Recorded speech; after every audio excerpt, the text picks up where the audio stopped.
Howdy, I'm Jason Marino, and today I want to talk with you about frivolity.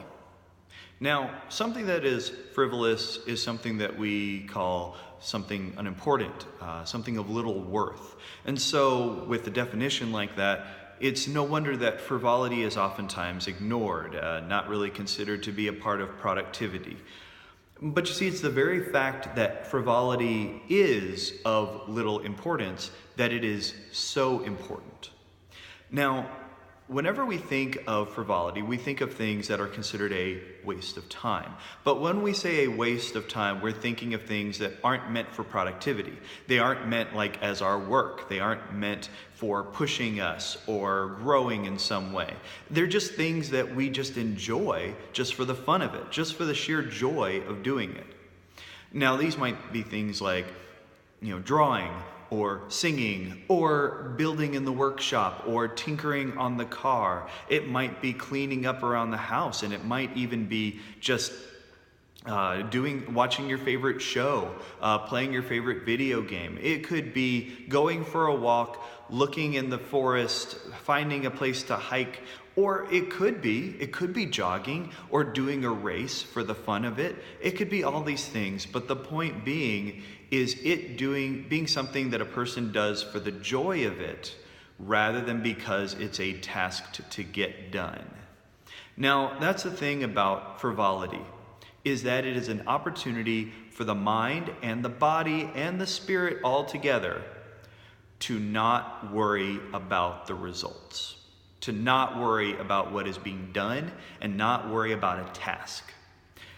Now, with each of these things, they can become tasks. They can become jobs. A person can be drawing or painting or sculpting, and they might worry that they have to do a good job for a grade or for the job or for money or because they're afraid others won't like it.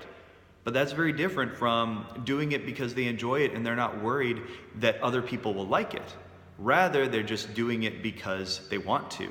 Now, they can do a great job with it, and that's great, but they're doing that because they enjoy it, not because they're being forced to perform. And the same thing with hiking, or the same thing with singing, or the same thing with watching a TV show. All these things is in order to do it for the sheer joy of it. Now, the other thing to think about, though, is how this is different from the distractions that we don't like. And what I mean by that is whenever we waste our time without meaning to. Now, when we're wasting our time without meaning to is things like where you're working on your computer and you keep pulling stuff up on the internet just because it's there. Some ad popped up and you're like, ooh, that looks interesting, and you pull it up. And then 30 minutes later, you wonder where the time went. You didn't even do anything you had planned to do. Or if it's something where you're just sitting at home and you turn on the TV and you're just watching stuff just to watch it, not because you actually enjoy it. And that's the difference. Distractions, because it's things that you enjoy and because they truly reflect who you are and what you desire, are different from the distractions that just pop up, that take your time away.